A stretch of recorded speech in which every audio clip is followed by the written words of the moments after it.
Nílé lóko lájò lẹ́yìn òdì mo kí gbogbo yín káàbọ̀ sí orí ìkànnì Musilight. Mo kí yín pé ẹ káàárọ̀, ẹ káàsán, ẹ káalẹ́ ní ibi tẹ́kù gbogbo tẹ́ẹ̀bà tẹ́ láǹfààní láti máa wò ìkànnì Musilight.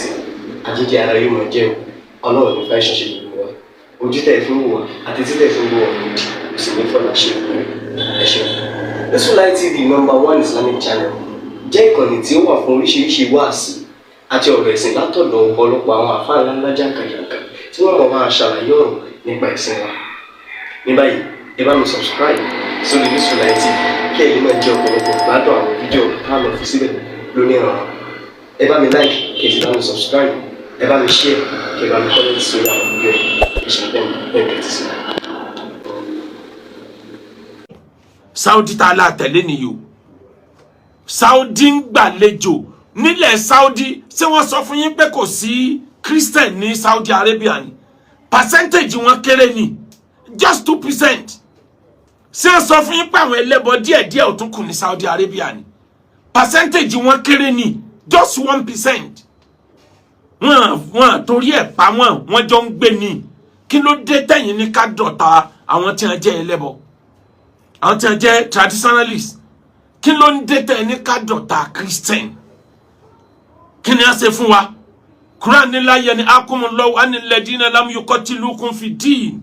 Èmi Ọlọ́run ò ní kẹ́ ẹ má bá wọn ṣe lálàáfíà àwọn tí wọn ò bá yín jagun. Ṣé Christian bá wa jagun ni tẹ́ fi dá wàhálà lẹ̀? Ṣé traditionalist ń bá wa jagun ni tẹ́ fi dá wàhálà sílẹ̀? Méjì ni Ahlus-Sunnah. Ahlus-Sunnah àwọn tí wọ́n jẹ́ original wọ́n ti lọ. Wọ́n ṣẹ́kù láyé dòní pẹ̀lú àkídà àlàáfíà. Àwọn Ahlus-Sunnah kan àwọn Ahlus-Sunnah Kasongo yeye Kasongo ó ní wọ́n pè ní Ahlus-Sunnah 1990. Àwọn ni ń dá wàhálà lẹ̀ o. Àwọn ni wọ́n fẹ́ sọ ìlú wa ni wọ́n fẹ́ sọ dàlìjánà láì tí ìdọ́run o.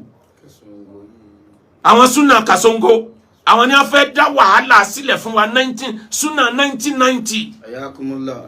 Wallahi àwọn ni wọ́n fẹ́ sọ wá dọ̀tá ara wa.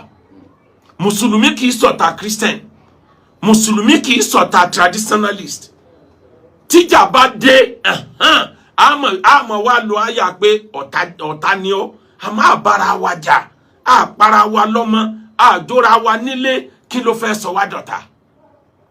Ẹ lọ sí Dubai ẹ lọ káyé ẹ̀sìn gbogbo ẹ̀sìn tí ń bẹ láyé ní ń bẹ ní UAE United Arab Emirates gbogbo ẹ̀sìn tí ń bẹ láyé àtẹni tí ń sin màálù gbogbo ẹ̀ níbẹ̀ ní UAE òun kálukú ń ṣe tiẹ̀ lábẹ́lé ni Islam nìkan ni wọ́n pronounce sókè bí wọ́n ṣe tòlú tí wọ́n nìyẹn wọ́n dẹ̀ ń tibẹ̀ achieve ń ló sọ Dubai tó wà ní desert ló sọ di ọ̀gá tourism mọ́ gbogbo ilẹ̀ Lárúbáwá lọ́wọ́ torí pé wọ́n fààyè gbàlejò kí ló dé tá dọ̀tá a pè pàdé àlàáfíà láàrin gbogbo ẹlẹ́sìn àti ìparí ẹ̀ ti bẹ́ síta kí ni nǹkan yín lára sọ́nà business yín fẹ́ dí ni ẹ̀yin Kasongo Sunnah ṣe ọ̀nà business ọ̀nà àtijọ́ àti mú yín fẹ́ dí ni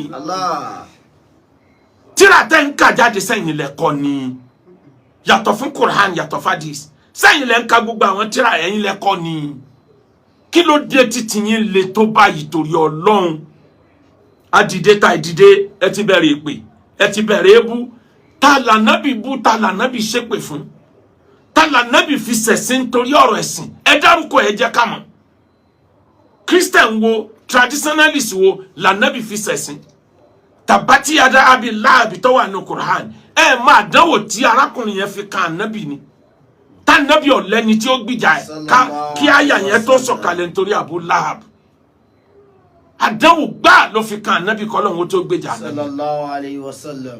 ẹ wá ní a máa bára wa jà àwa ń pariwo pé kájọ jẹ́ ọmọ Yorùbá ìyẹn ọba ẹ̀sìn wa jẹ́ lakum dinukum waliyadin ẹ máa ṣẹ̀sìn tíyàn àwọn náà máa ṣẹ̀sìn tiwa bẹ̀tẹ̀ jẹ́ àgbà pé níyànjọ ni wá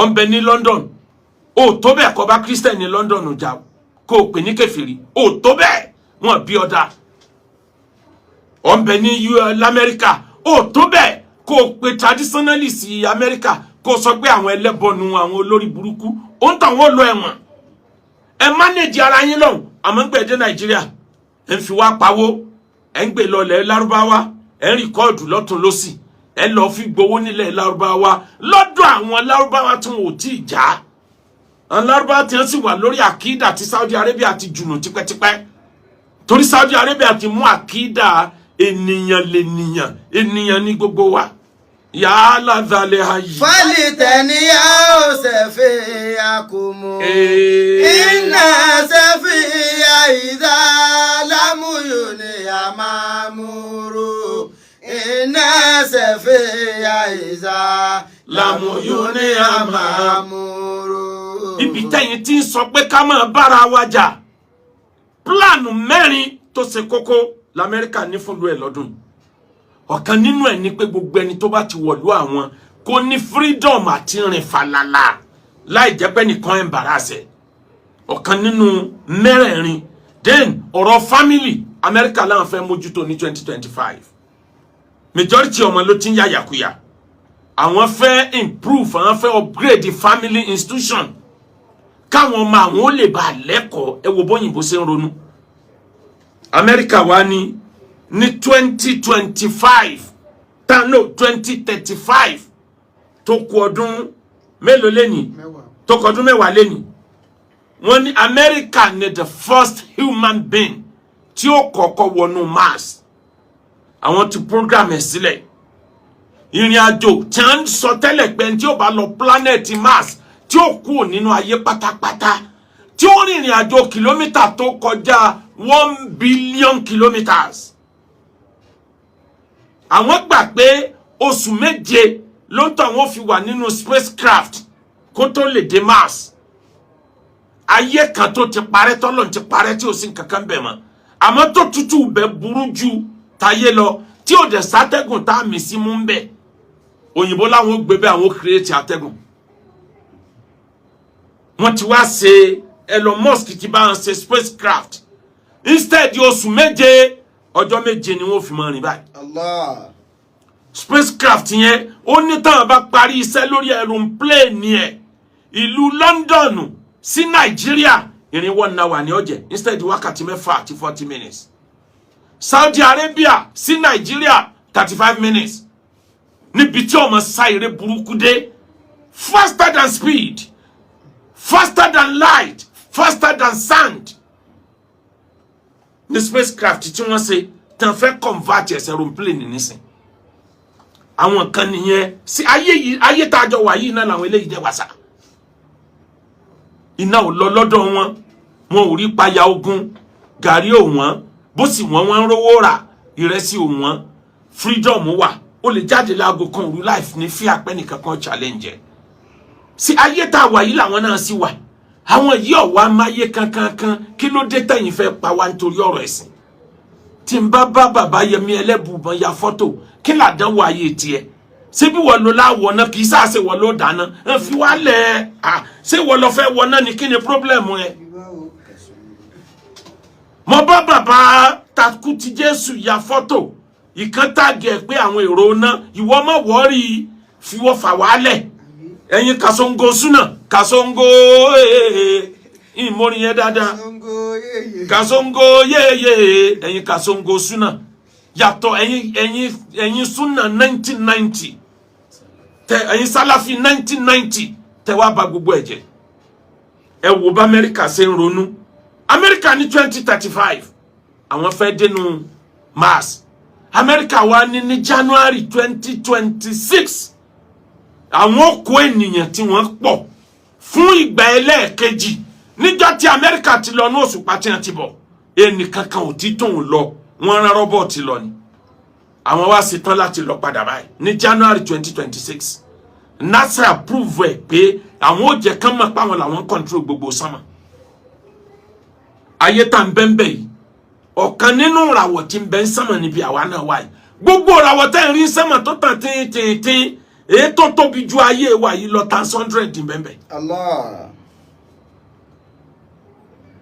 Ayé yìí náà lásìjọ wà. Àwọn tẹ́yìn sọ pé wọ́n wọ náà yìí. Wọ́n gbé kíní kámẹ́rà kan dìde tó lè fly fúnra ẹ̀ láti 1977 ló ti wà lórí ìrìn àjò. Allah. Wọ́n láwọn fẹ́ wo gbogbo ntọ́lọ̀ ń dá sókè sánmà. Ó kú láyé tiwa. láti bí 40 ọdún plus sẹ́yìn ó wà oríṣiríṣi ayé ló ti kàn lọ́nà tí ò rí nǹkan kan bẹ́ẹ̀ tí wọn ò lè káàdì ẹ̀ mọ́